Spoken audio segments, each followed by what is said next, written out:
neighbor Kevin and Marcy very well? I wouldn't say very well, but I know them. Okay. We're investigating the death that Marcy died a few weeks ago. I don't know if you'd heard that.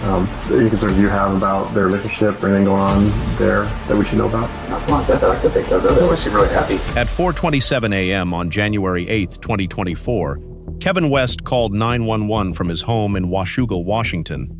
He said his wife, Marcy, was suffering what appeared to be her first seizure. Kevin was a respected fire department battalion chief. Marcy worked in a hospital emergency department. To the first responders arriving at their home, it appeared to be a sudden medical emergency. But less than 3 months later, Kevin was arrested for her murder. What changed? Injuries discovered during the medical examination, financial pressure, a secret affair, and deleted messages describing a new life Kevin expected to begin on the exact day Marcy died. Kevin told the dispatcher that Marcy had stopped breathing and began CPR. Emergency crews arrived, but they could not revive her. In his first interview, Kevin described the evening as ordinary. He and Marcy had eaten dinner and watched movies. Later, she complained of a headache, vomited, took medication, and went to bed. Kevin said their dog woke him before dawn, and that was when he realized she was in distress. Nothing in that account suggested violence. But people close to them contacted authorities with concerns about their marriage and doubts that Marcy had died naturally. Because Kevin worked with local first responders, Washougal police asked the Clark County Sheriff's Office to take over. Then the medical evidence changed the case.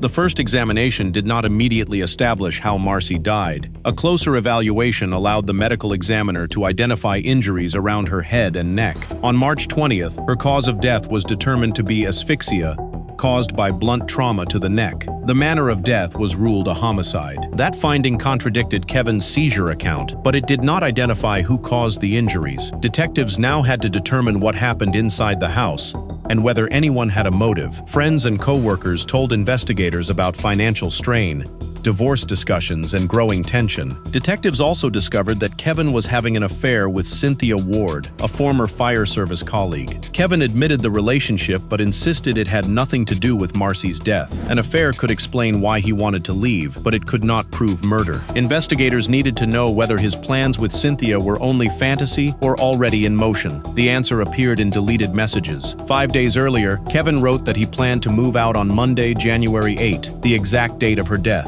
Another message referred to divorce paperwork being handled the following day. He described an amazing future with Cynthia, said he wanted to start over, and mentioned meeting an attorney. Letters in his garage promised 2024 would be their year. The messages gave prosecutors a possible motive. They argued that divorce threatened Kevin financially and that Marcy's death removed the cost and uncertainty of separation. But motive alone was not enough. Detectives compared Kevin's interviews with the medical findings, phone records, and recovered communications. They found contradictions in his statements and no natural condition that explained Marcy's neck trauma. On March 22, 2024, Kevin was arrested for first-degree murder. He denied killing Marcy and requested an attorney. The arrest did not end the dispute over her death. Kevin pleaded not guilty, and for nearly 2 years, both sides prepared to explain the same injuries and deleted messages in completely different ways. When the trial began in January 2026, prosecutors argued that Kevin killed Marcy and used his emergency training to make her death appear natural. The defense challenged the medical conclusions and suggested that a forceful massage from the couple's son the previous evening could have contributed to her condition. Kevin testified and denied causing her injuries. Nobody witnessed an attack. Kevin never confessed. Jurors had to decide whether he discovered a fatal medical crisis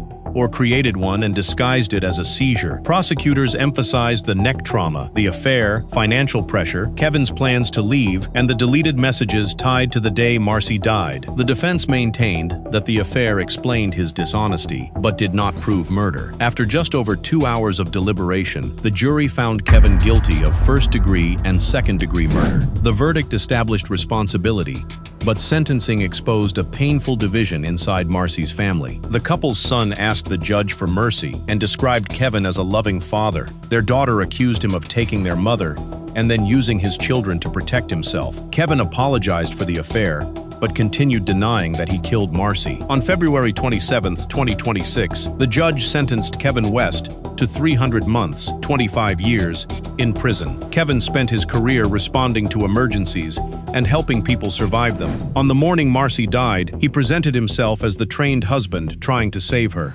But the medical findings, deleted messages, and timeline convinced the jury that this was not a natural emergency. The danger was not something Kevin discovered inside their home. According to the verdict, it began with him.